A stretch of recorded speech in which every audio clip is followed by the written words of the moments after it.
حاجات لازم تعرفها قبل الجواز. يا رب اتجوز الكراش بكره الصبح، يا رب اتجوز الكراش بكره الصبح. طبعا متفهمه ان دي مشاعر نبيله، بس زي ما احنا متفقين نبيله عبيد.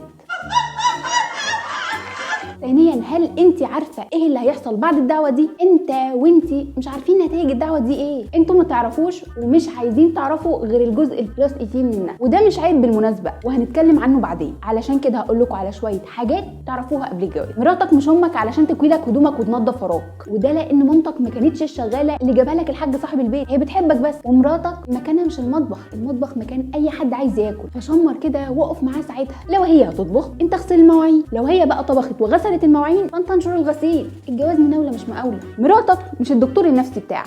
لو عندك مشاكل في الغضب روح حلها، ما تقولهاش مش انا قلت لك من الاول ان انا عصبي. ماذا استفادت الامه؟ روح اتعالج. بديهيات، مراتك مش مأجره منك الشقه، البيت بيتها حرفيا زيك، فلازم قراراتكم تبقى مشتركه. مراتك مش بنتك الصغيره ولا انت ابنها البكري، انتوا اتنين ناضجين قررتوا تتجوزوا وتشاركوا حياه بعض، فمحدش واصي على التاني ولا حد بيربي التاني.